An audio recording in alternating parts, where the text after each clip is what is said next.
Hello everybody, thank you for joining this webinar. I'd like to introduce you to Andy Jervis. He's the chairman of the Chesterton House Group, and Andy is going to talk to us today about Chesterton House, the building and its history.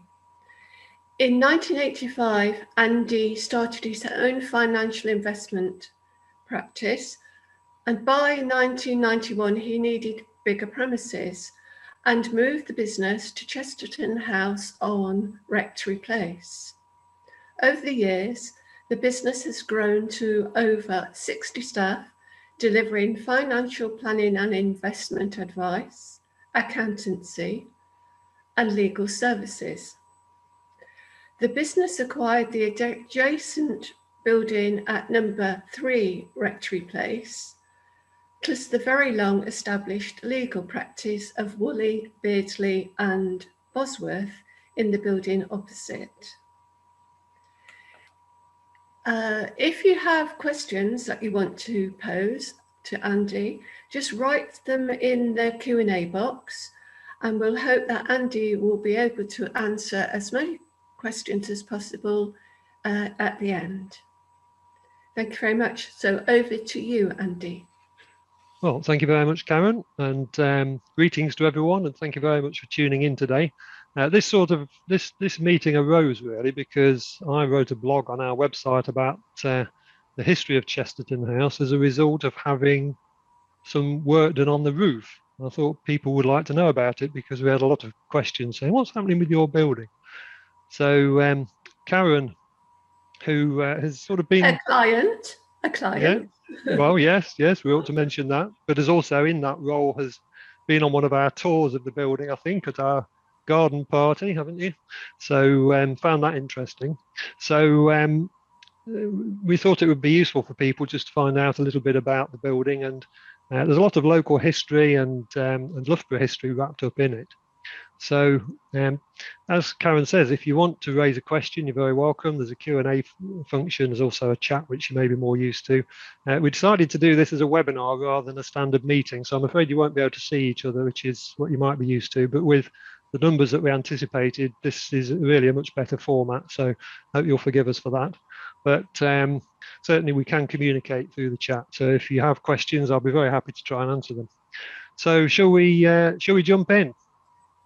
So yes. as you might expect, I've put one or two slides and a few photos and hopefully a little bit of video as well if it all works. So let me share my screen. So this is an image from our website, but of course the building that we're talking about is this one. So I don't know how many of the people on the call are familiar with this part of Loughborough. I guess if you're a Loughboroughrian or from around the area, then you probably will be, because it's quite a prominent and well-known building in the area. This, as you might guess, wasn't taken too recently because all the windows are open, so it must have been a nice warm summer's day. But I think this photo is a few years old, but it does give a nice picture of the frontage of the building, and as you can see, it is quite a historic frontage. It is a Grade 2 listed building, and one that we're very proud of. So we've enjoyed working there for the last 30 years, and we've enjoyed keeping the building up to date and hosting various events for people who were interested in it, in particular the high school, which we'll move on to. But the building, as you may be aware, sits in a row of 3 buildings on Rectory Place, numbers 1, 2 and 3. So at the moment, number 1 is let out as bedsit, Chesterton House in the centre, and then number 3 Rectory Place, which we acquired a few years ago, which I'll go on to talk about. If you've been past recently, and this is what prompted the discussion really, this is what it's looked like over Christmas. So as you can see, we've had a few repairs to do. So in effect, what happened was that a few drips on the landing that turned into needing a bucket under the light fitting and losing the light bulbs every now and again, turned into a rather extensive roof repair. So just goes to show that you shouldn't ignore a drip. But looking at history and just doing some of the research on this talk, then it's not the first time it's done that, so we'll come back to that in a bit. So it's the building, when we moved into it, we changed the name of the company to reflect the building. And I think actually from our point of view as a business premises, it's been very successful for us. It's obviously an iconic building with a great brand, a lot of sort of solidity about it. And when we first moved in, we had a logo created, which very much represented the building, and this was it. Some people loved it and some people hated it. I quite like it still. It does look a little bit dated now, but clearly there's a very clear representation of the building, even with the tree in front. So you can see the tree growing here. That was part of the logo. If I go back here, you can still see the tree. It's there, look. So, but then a few years later, we were moving forward and we thought we needed a bit more up-to-date image. So this is our current logo. But you can still see the building within it, and you can see where that logo originated from and very much the association with the house. So it's a logo and an association that's been very good for us, and one which now carries through into each of our businesses, which includes the three that Karen mentioned, which are the accounting, financial planning and legal teams. So, but we're not here to talk about them. We're here to talk about this. So this is a picture that I found in a book of old Loughborough. And as you can see, it describes Chesterton House in Rectory Place, circa 1988. Interestingly, it's got a sold sign outside by Freckleton's, but clearly it wasn't sold at that time because the sale must have fallen through, and I think that happened more than once. So in actual fact, we acquired Chesterton House really through association with number 3, this one, which is now looks like this. So as you can see, it's moved on a little bit. So that's what it did look like, all boarded up and graffitied. And this is number 3 today. And in effect, what happened was that Edward Hanson Lewis were a legal practice who had an office on Market Street back in the 1980s. And they decided to move from Market Street and moved in and acquired this building and completely refurbished it and built a modern extension at the rear. The architect for that work was my father-in-law. Some of you may know, if you're a Loughboroughan, was Jim Pitts. Jim was very well known locally. He was very active in the British Legion, for example, but he was also an architect by trade. He was an architect with the Leicestershire and then Derbyshire or Derby City authorities. He's responsible for designing, amongst other things, the 6-storey building at Loughborough College. So very well known locally. But he won he was highly commended in the design awards for that year for the heritage design, and did a very good job of refurbishing this building. And because we knew the solicitors through a professional connection, we were invited to the opening day, and he happened to be talking to Sidney Freckleton, who it was a contemporary of his, going right the way back. I think they were born within weeks of each other. And he said, "What's happening with next door then, Sidney?" Because next door actually still sort of looked like this, really, with a sailboard and really quite decrepit. And Sidney said, "Well," he said, "I just wish we could do something with it." And the difficulty with the building was that there was a legal claim outstanding on it. A gentleman who lived in one of the flats, not even in the building, but actually on Fennell Street, claimed that he had exclusive rights to the garden, and in trying that obviously put a difficulty over the title to the building. So whoever took the building on really took on a legal case. So we said yes, well, we'd look at it. So to cut a very long story short, we decided to go for it. We took on the potential legal case. We eventually came to a settlement with the gentleman in question, and gave him exclusive use of the garden at that time, whilst we continued in the building. And we started to work on refurbishing it. So the information that we had at that time, and I'm not entirely sure where this came from, but this was a press release that we put out, which we still have.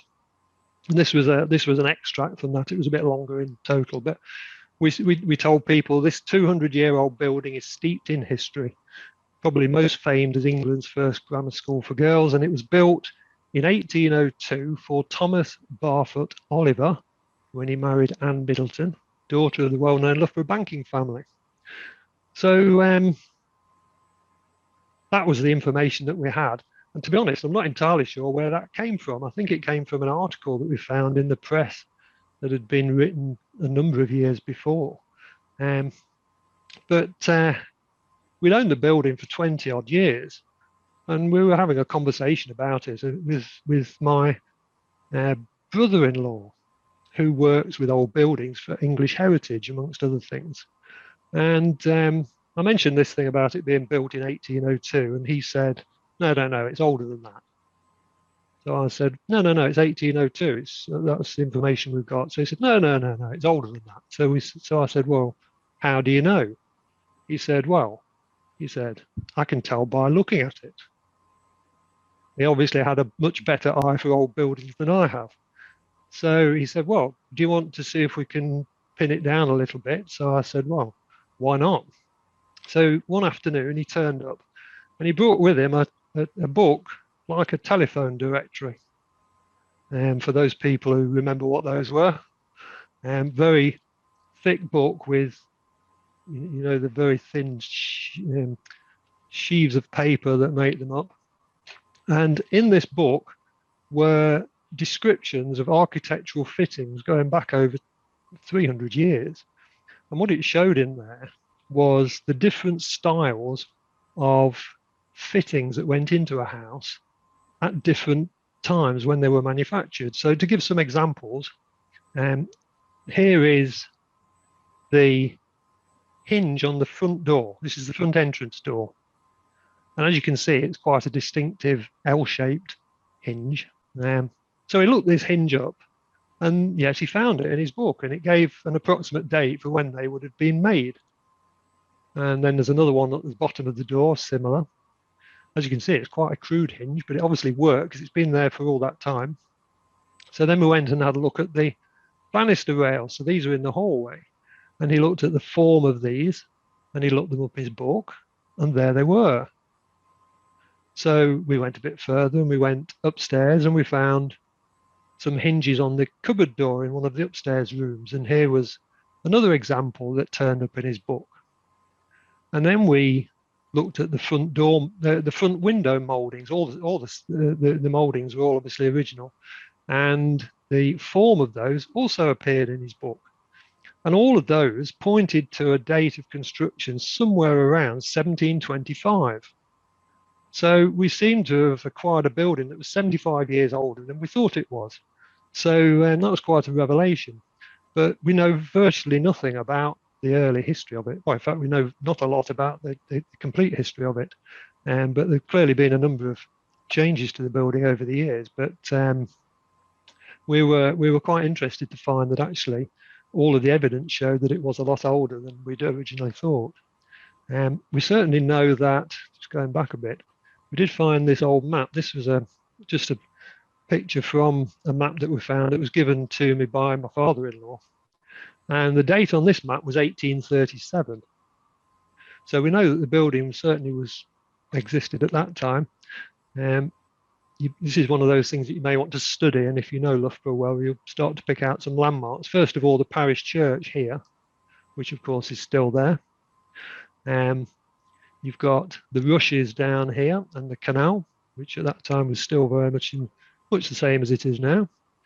But of course, what exists now in this area, so this is Fennel Street, and here you have what would now be the Rushes development. And across the road, you've got Rectory Place, which comes in from Toot Hill Road, which is here. So this is Rectory Place leading up to our building, and this is what is now Chesterton House. So that's 1, 2, and 3 Rectory Place. And at that time, as you can see, it was called Darby's Buildings. So the name Chesterton House didn't actually appear until about 1919. But as you can see, the layout around there was quite different at that time. So at the moment, if you're familiar with that area, you'll know that you swing around in front of our building and then the road swings around towards, it goes across the front of the church. Whereas at that time, it appears that the road went up towards the churchyard, came back down and then back to Steeple Road. So lots of changes over that period, as you might expect, but quite a fascinating map. And if anybody's interested and wants a copy of this, I'm more than happy to send you one. So so that was where we were getting our information from. So we knew the 1802, we thought, 1725, now we're back in that field. So what happened in the meantime? Well, we know some things about it. But did Thomas Oliver live there and actually move there rather than have it built? We can only assume so. Don't know much about Thomas Oliver. If anyone has any information and anybody can supply any detail on any of the people I'm going to mention, then I'll be more than happy to hear from you. One person that we did, what was described as having lived in the property, was Major Burnaby. And if you know anything about Loughborough history, you will probably know that Major Burnaby was born in the 1800s, moved across to Canada, but was born at Woodthorpe. Now, we did have and there was a very clear link that showed that he'd been a resident at Chesterton House during that time. But having searched my various books of old Loughborough history, I can't for the life of me find it any longer. So if anyone else can find that and send me a copy, that would be great. Robert Burnaby, courtesy of Wikipedia, this is the gentleman himself, but he was an English merchant, politician and civil servant in British Columbia. But he was born in Woodthorpe and by all accounts lived in Chesterton House, so I would guess that would have been as he was growing up, because it became a school in 1850, so he must have been quite young when he was there, I guess. And of course, Burnaby came back at the end of his, towards the end of his life, and again, some information here which you may be aware of, but and this is a heritage website, but there is detail on here of the Burnaby family gravestones, which included him, his wife, and the members of his family. And those are located in Emmanuel Parish Churchyard. So there is very much a local connection with Burnaby, who was born and died in the Loughborough area. So again, we understood that he lived in the house, but I don't actually have any direct evidence of that I can point to. But certainly that was my what I was led to understand. So we went from there, and then of course probably the most famous tenure was when the girls' high school started in the house in 1850. It was apparently one of the first grammar schools for girls in the country. I think there's some dispute over whether that was really the case. I think it partly depends on how you define a grammar school, because there are different versions of those institutions. But if you want to take that one up, then you really need to speak to the high school themselves. I'm sure they'd be happy to entertain you. But the high school, as you may know, on Burton Walk, has a building called the Chesterton Building, which is in honour of Chesterton House, which is where the school started. This extract, I've cheekily copied a couple of pages from a book about Loughborough High School, which again I can give you the detail of if you want. But lots of interesting information about the history of the school. And it mentions in here that when the trustees were looking for a school premise, they came across Chesterton House, signed the lease in 1849, the rent being £30 a year. It's moved on a little bit since then. In November 1849, an advertisement for a headmistress was placed, and Miss Ellen Charnock was appointed. She had a school of her own in Yorkshire with 5 or 6 girls who wanted to come with her. So at once the question of boarders arose, and our understanding was that they actually boarded in the roof space, which I'll show you in a few minutes. And the school opened on March the 11th in 1850. The girls had to pay for their weekly education. And again, you might find that fees have gone up a little bit at the high school, because at that time they were paying 1 shilling and 6pence a week in advance every Monday morning, which those of you who remember shillings and pence, like me, will know is about, well, it's not about, it's exactly 7.5p. So 7 pence halfpenny for a week's schooling, which seems quite good value these days. That so began a period of about 29 years when the school occupied the building. Again, there is quite a bit of information about that in the book, but it talks about Miss Craddock, and this refers to a reunion at which she turned up, which was held in the 1920s. So she must have been quite young at the time when she took on the headship of the school.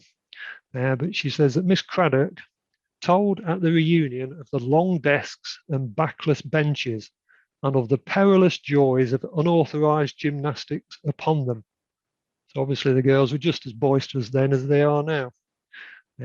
Might also be interested to know that the salaries at that time for an assistant mistress, 35 to 40 pounds a year, and a share of the head money, which was the money the girls paid.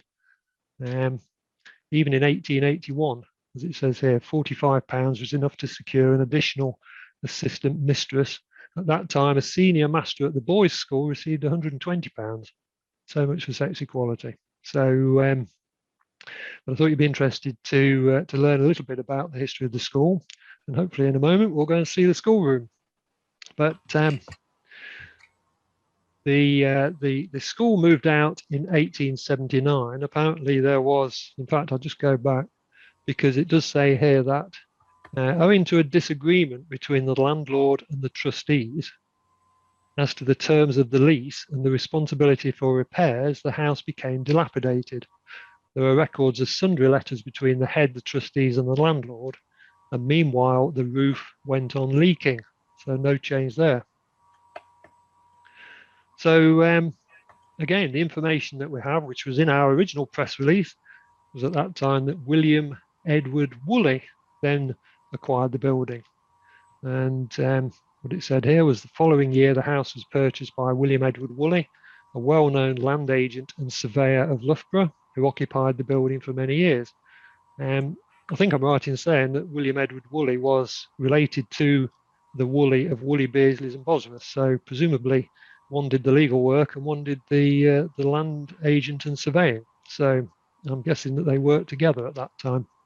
A talk on the history of Woolley, Beardsley and Bosworth is probably one for another day, but that it also has a quite fascinating and probably much better documented history, in fact. So I also came across, again, I'm going from memory here, but I came across a book on Old Loughborough in which I found an advertisement for an electrolysis clinic. And when I read it carefully, it was obvious that this was taking place in the building that is now Chesterton House.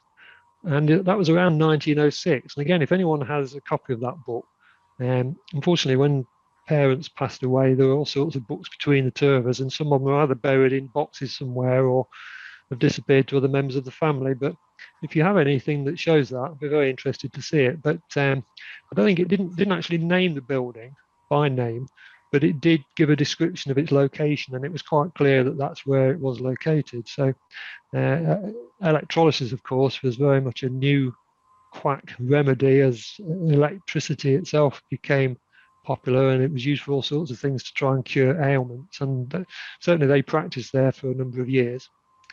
And then in 1919, the property was purchased by Councillor William Warner. And William Warner was, of course, the factory owner and responsible for Warner's Corner, which is a well-known shop in the town which sold fabrics and textiles. There's a separate history about William Warner and his factory, and it was a very prominent operation at that time. And again, if you're interested in that, I'm sure there's lots of further details on the web.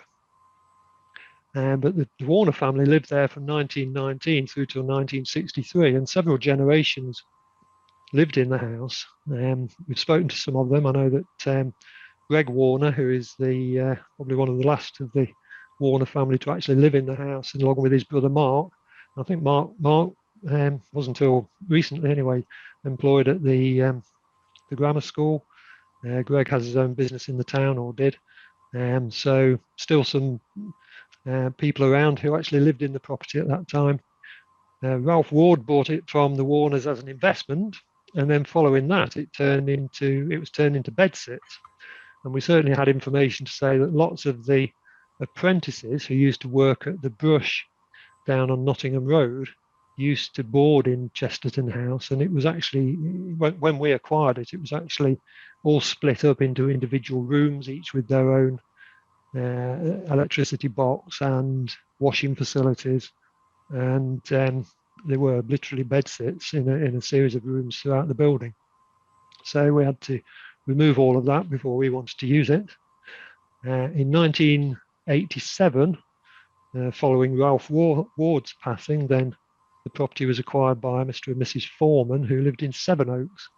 I understood from Sydney Freckleton, and they never actually saw it. They never actually visited it. They just bought it as an investment, realised very soon that they're not very good choice, and because of the legal case that was hanging over it. So we eventually ended up buying it from them.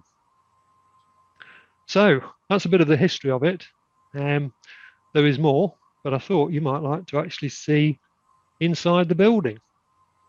So I took the liberty of just going around with my mobile phone. So I make no apology for the quality of the video, but hopefully it will give you a bit of an insight into the building itself. So we've still got you can see we've still got the scaffolding at the moment. So let's walk inside.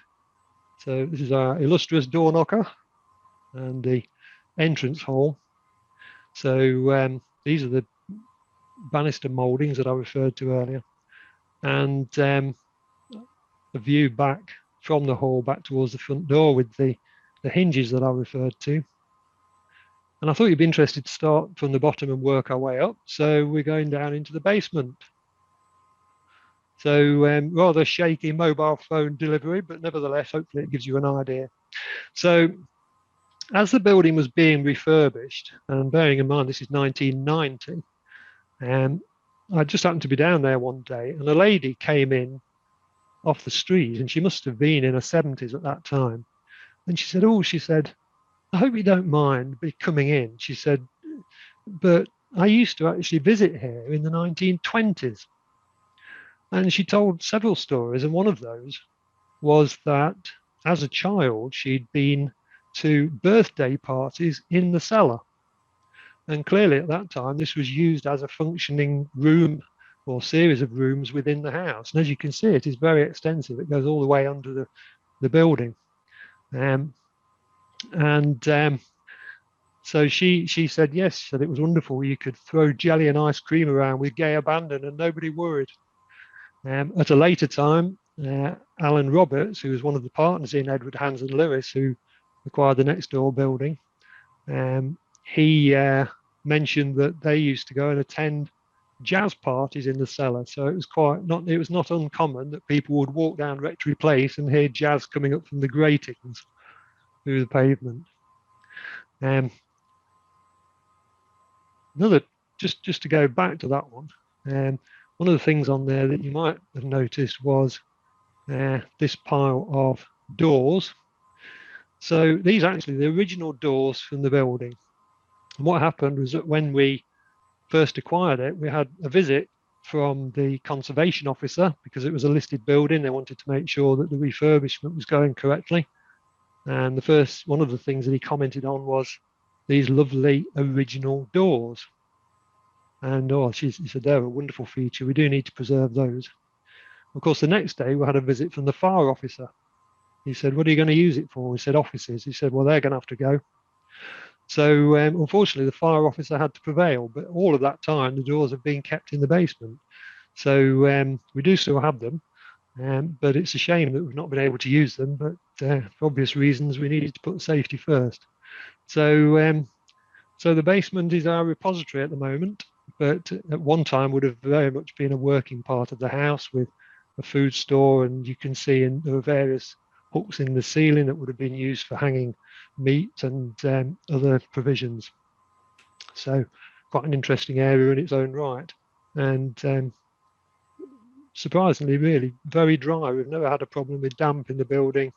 We've kept files down there for many years, and it's not been an issue. So we'll go back up to the hallway, and we're going to go back towards the back of the building. So this is the back door. We won't go into every room because there are about 20 rooms throughout the whole building. But this would have been at one time, this area here was one room. We've put this fire provision to block it off as an office. But as you can see, it has split the room up a bit. But you would at one point have just come under here, and this would have been a separate room. So let's move on to the next one. So we'll go through the door, and this is the room. So this is the room to the back of the office. And one of the things that's interesting here is we do have all of these rooms do connect. So whichever room you're in, then there are, I think, pretty well throughout the building, there are at least 2 doors, which is great from a fire exit point of view. And this is the window that looks out over the rear yard. And a point of interest here was that, if we just stop there, the lady who came in off the street, who said that she stayed here as a child or been to parties as a child, said that she actually stopped over on occasion and had, I guess, a sleepover. And she said, oh yes, it was quite interesting. They had servants at that time. And she came into this room and she said, I distinctly remember coming into this room. There was a drape, and the socket for the drape was still on the wall, in fact. So there would have been a pole that went across to this corner. And she said, oh yes, she said, I remember having our breakfast, and we were sat on one side of the drape, and the maid was on the other side, and she didn't speak to us at all. But it's not a huge room, but that was obviously how the house ran. So that's quite an interesting reflection on life in the 1920s. So let's carry on moving forward. So this, just to stop here, these are the original bolts that, or the original hinges, which, as you can see, are not the sort of thing you might see these days. Some of this goes back a while, but some of these bolts here were ones that we added on when we had a series of break-ins, because this was originally the back door of the house. So not all of those would have been original, but we did need to strengthen our security a little bit. But from here, we're going into what would have been at one point a yard, an open yard, but we put this fire screen across for some protection. But then we go into what is now our staff room. So we have this nice room at the back, which is where our staff make their tea and coffee. And then from there, we can proceed out into the rear yard.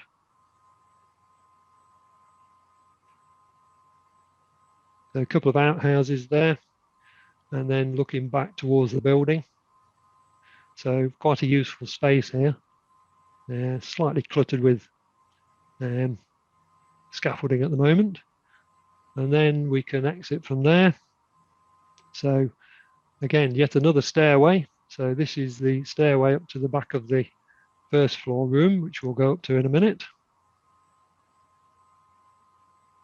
Out to the rear yard, a view down the passageway which takes you to our garden, which we'll go back to. And then this is the a shared yard at the rear. So these cars belong to people in the adjacent properties. The rear of our building, looking back towards it.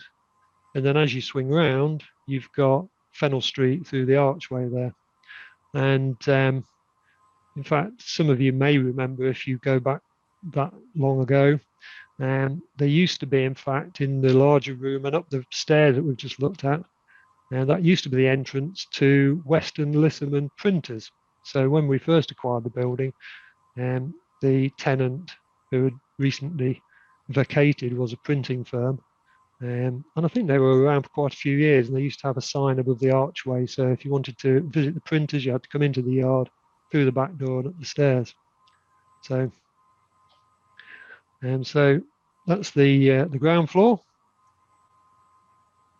So let's try going upstairs. So we're now going up onto the first floor of the building. And swinging around to the front. So we're now looking out at the front of the building. Again, not much view with the scaffolding still in place. This was my office for many years, full of modern office desks, as you can see.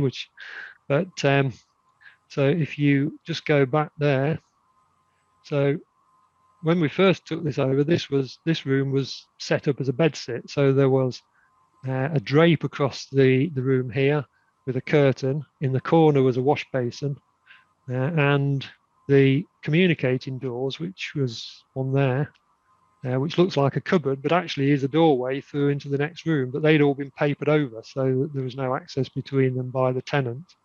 But we've opened all of that up, so all of these do communicate now, which makes it much easier from an office point of view. Got one of our young men working in the office at the time when I visited, so I hope he doesn't mind the publicity. That's Callum for you, who's slaving away. So let's carry on from the front there, down this little stairwell up to the other side, and we're now heading towards back towards the back of the building. And in fact, we're going into the big room. So this is what we call our big room, and this would have been where the schoolroom would have been. So it's quite a sizable room on the first floor. As you can see, there is a fair bit of space in there. And we can imagine that Miss Charnock would have sat at the front with her desks laid out before her, and her 30 children, each paying their 1 and 6 a week, each with their blackboards at the front, I guess. And it's actually quite easy to envisage it as a schoolroom. At different times, we know from what we've been told by the Warner family that this room was used as a hosiery store for their factory at one point, and later on it was also used as a billiard room. It would make a very nice billiard room. It's one of the few rooms I've been into in a domestic house where you could actually put a billiard table in the middle and still have room to swing the cue. So who knows, it might end up going back to that. Little story around the fireplace as well, which looks tailor-made for this. I mean, there are very few buildings that would fit into. It's quite a sizable fireplace. And the story there was that as we were doing the work to refurbish it, all the fireplaces, unfortunately, had been removed. I think people had been in and stripped out anything that they could sell, quite frankly. So the fact that the property was derelict and not really cared for, all the copper piping had gone, well, most of the tap fittings. So unfortunately, a lot of the original fireplaces had disappeared. But Alan Roberts, who, as I mentioned before, was the solicitor at Edward Hans and Lewis, said, I've got something that might fit there. He said, it's the old fireplace from my office on Market Street. So I said, oh, how much do you want for it? He said, well, you can have it. It's blocking up my garage at the moment. So he very kindly donated it to us, and I have to say it fit in there really well. So we were very pleased with that as a gift. So as you can see, quite a nice room to work in. The only slight problem is it's got a sloping floor, which I think is a legacy from the printers and their heavy machinery. So this is standing at the back of the room and just looking back the way we've just come in. As you can see, it's full of office equipment at the moment. But so I'm sure this room's seen a variety of uses over the period for which the property's been around. So there we go. So let's continue our tour. So we're going back now onto the landing. So there's a little landing there. We are blessed in the house with having 2 sets of stairs. So we've got the main stairs as we came in at the front. There's the stairs that head up. But then as you go to the back, there's also what we call the servant stairs at the back. And we're going to go up those now. Sorry about that. No problem.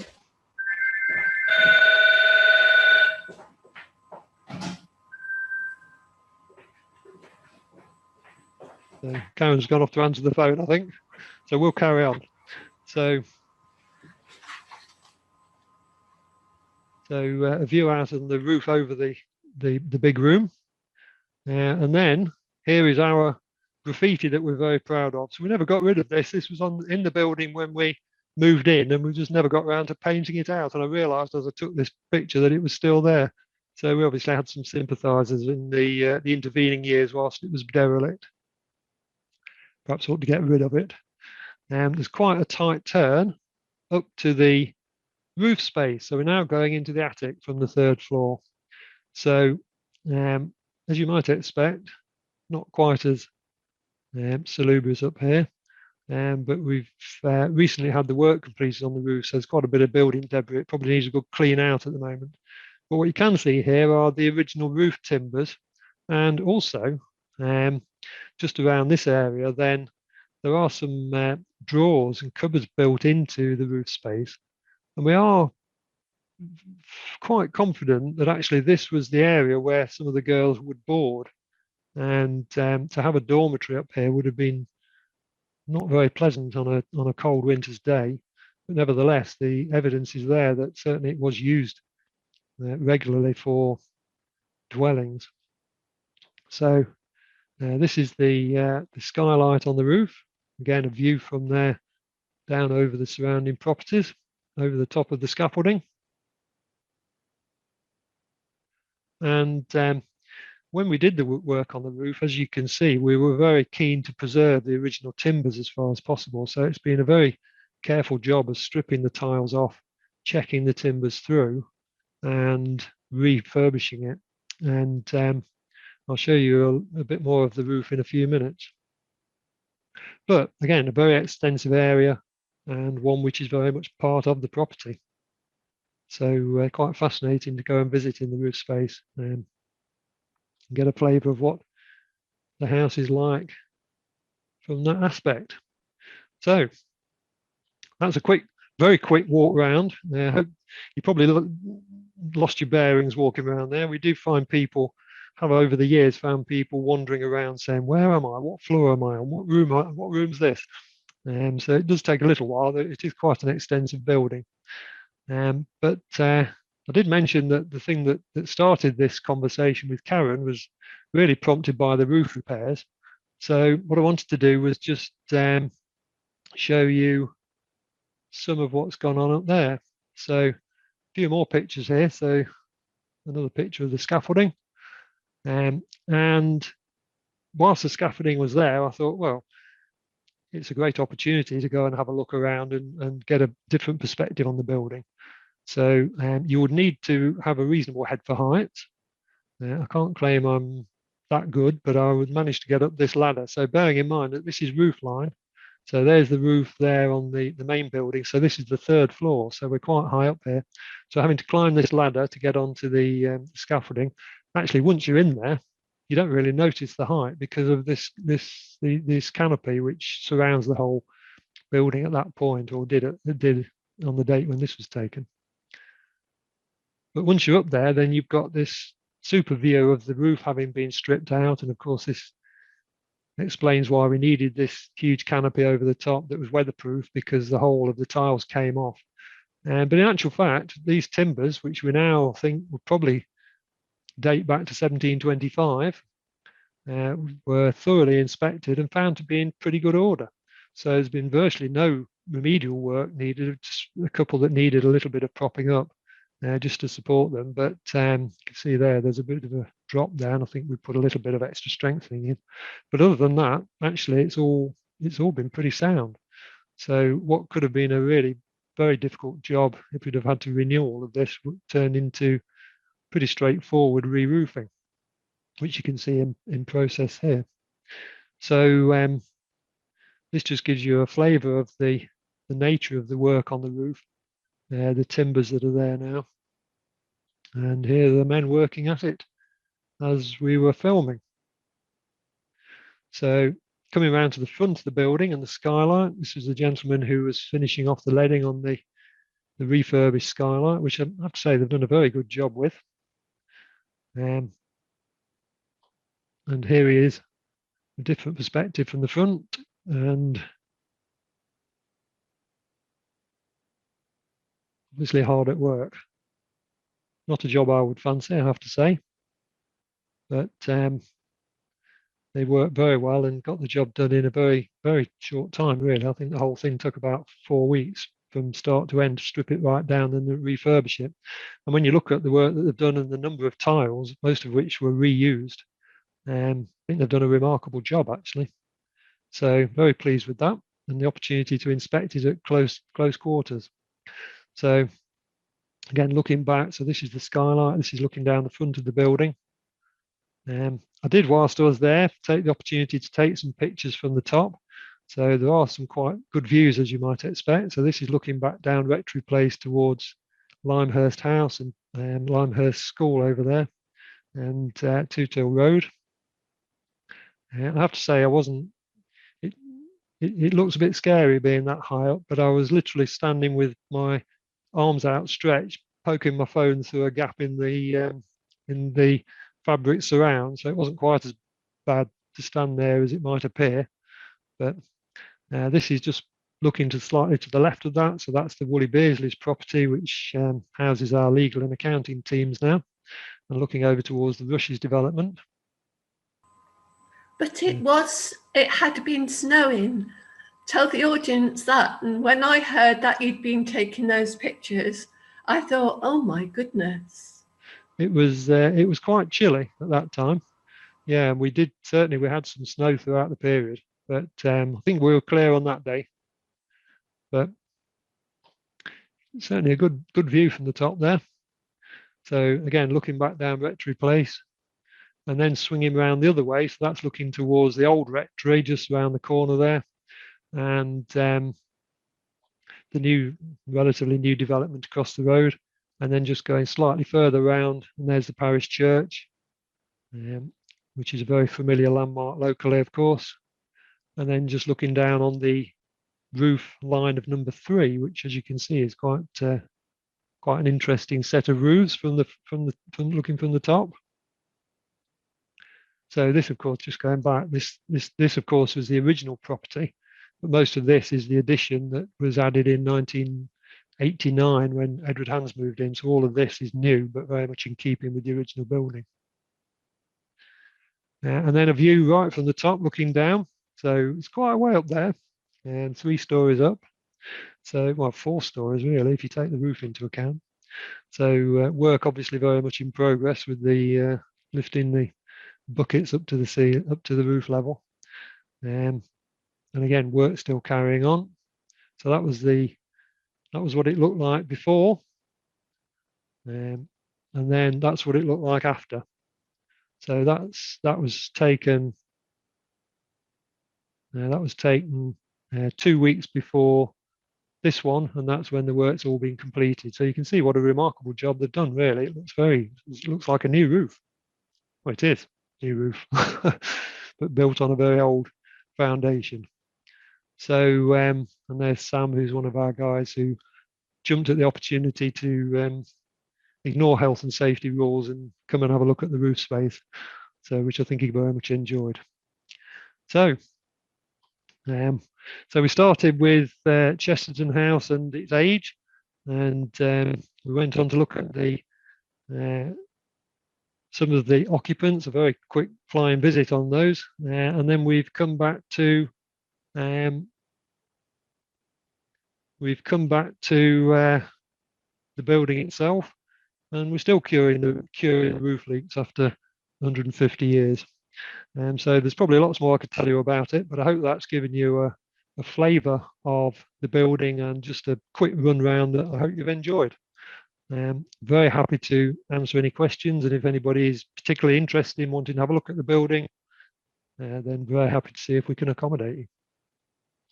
So, Karen, I think you're on mute. I think. Sorry. We've got a question from Pam. Yeah. Are the roof tiles Switzerland slate? It's not Switzerland slate, I don't think. No, they're not slate tiles. They are. Can't remember what you call them, but they are. They're not slate. No.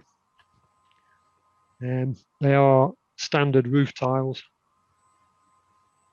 I don't know how they construct them, to be honest. But you said, Did you take the opportunity to insulate the roof? Could people ask the questions in the Q&A box? Otherwise, I've got 2 boxes open. We did put some insulation on the roof. It's not so easy to do, obviously, because of the fact that the roof space is a working part of the building. There was originally very little, but yes, there is an insulated layer that they've applied before they applied the lath. So we have tried to do something to make it a little bit more energy efficient. And Fred Ing wanted to know about the garden. Yeah. The garden's very interesting. I enjoyed the garden. I did have some pictures of the garden. Did I miss out on those? Let me just, I thought I'd actually been in there. I must have cut it short. Let me go back to share my screen because I'm pretty sure I did have something with the garden on it. So, which one would it have been?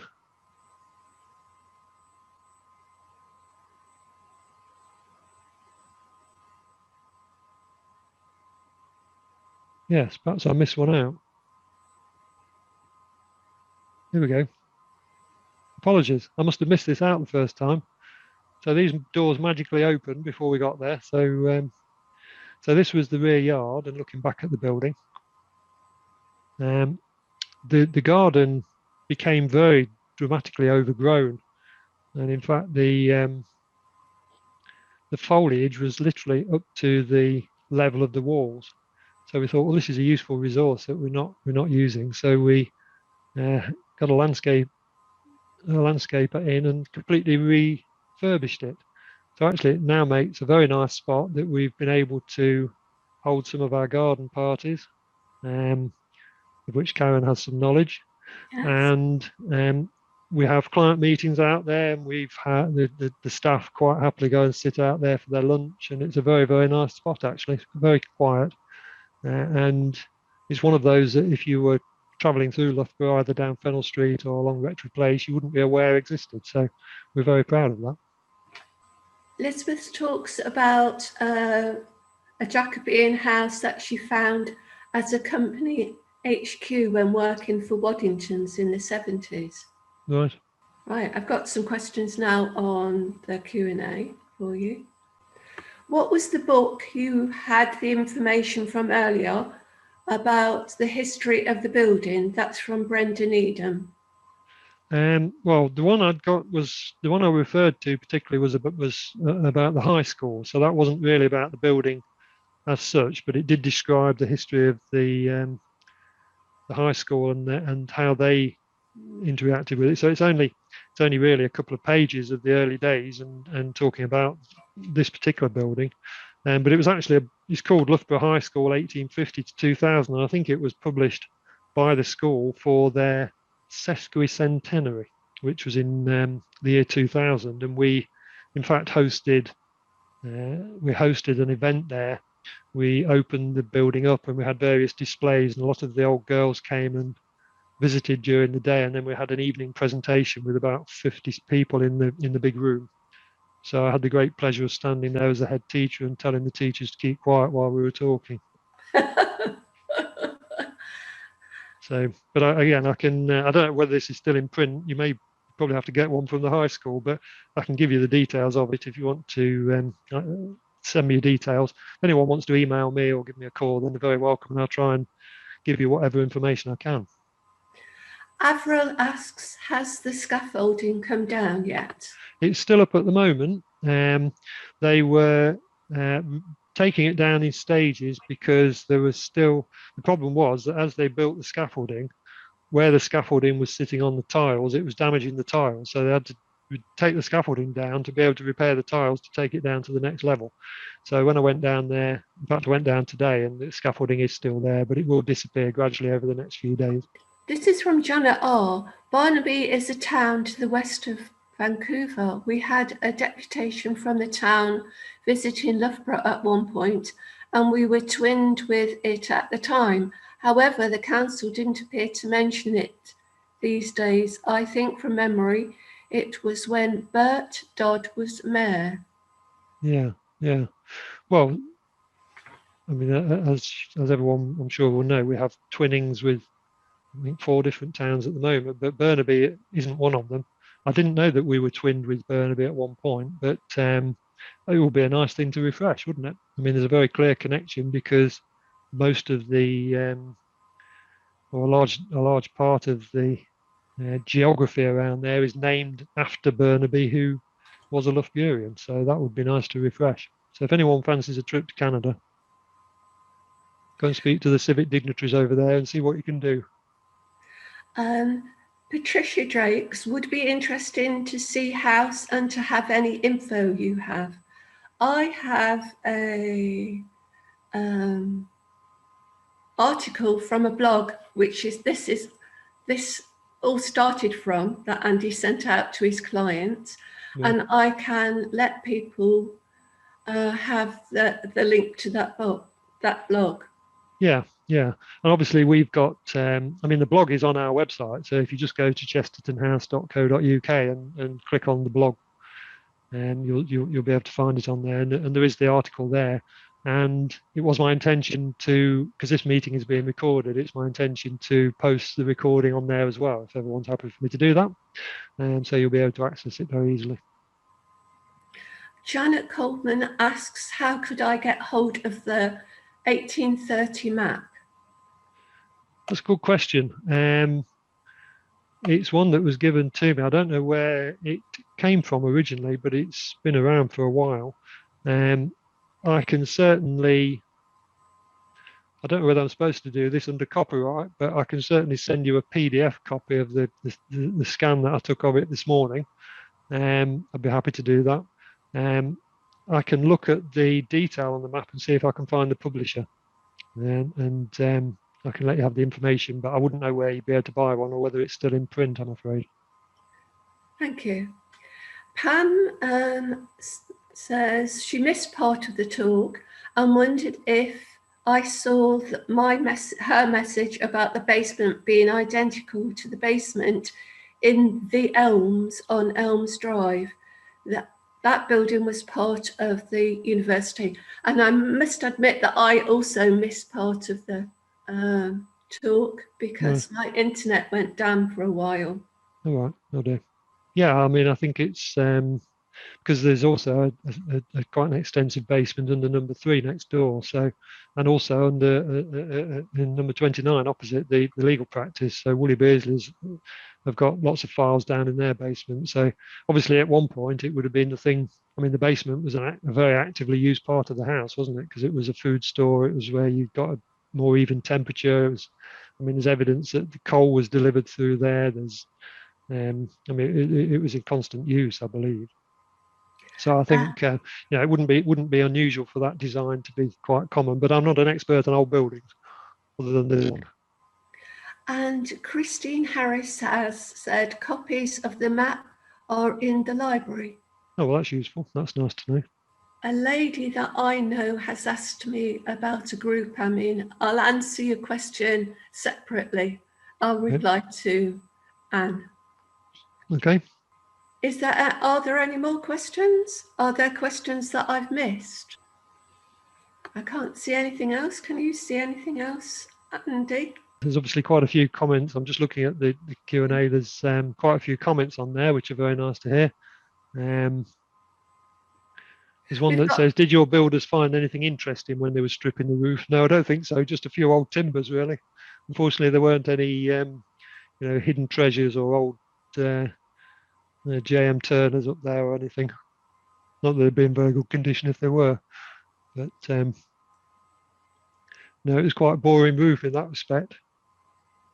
So we've had a nice thank you from Avril. Before the end of the presentation, Karen, as architecture group leader, I would like to thank Andy very much for giving this talk. I have enjoyed it very much, both the history and the architecture features. It is a wonderful building, a real rabbit warren of a place. Thank you to also for Karen for getting the talk together. That's fine.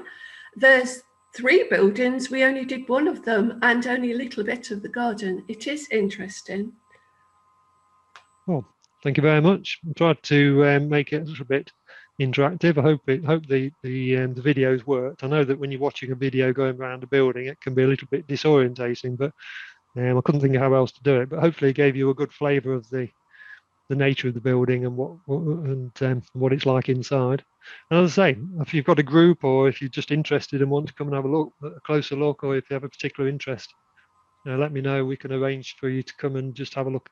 I mean, obviously, it's a bit difficult at the moment with the COVID restrictions, but certainly we're happy to arrange something for later in the year if that would be of interest. It will be after May. Yeah. If everything's okay, you will be allowed. Thank you very much, Andy, for going to all that trouble, and especially going up on the roof when it was very windy and extremely cold in January when you did. It was, yes. Well, I mean, I just went up there to take some pictures, but the poor guys were up there working, so I wouldn't fancy being in their position, I have to say. So thank you very much. So we will have a recording of it, and I can put that recording link on the U3A newsletter. Okay. So I will just share before we finish. I'll share my screen with with our contact details. So if you would like to contact me, then you can write to this address, advice at, or you can, if you put it andy.jervis, it's Jervis at chestertonhouse.co.uk, that will come straight to me. Or look on the website, and there is some information there, including the article that that kicked off this talk. So I hope that's of interest. So thank you very much for everybody coming today and watching this. And thank you, Andy, again. It's a great pleasure. And as I say, the recording will be available within the next day or so. So if you visit our website, then you'll be able to see it there and play it back if you wish. Thank you. So thank you very much for the invitation, Karen, and for your hospitality and doing all the work about reading all the questions. Much appreciated. And well, no doubt we'll catch up again soon. Yeah. Bye-bye then, everybody. Right. Thanks, everyone. Goodbye.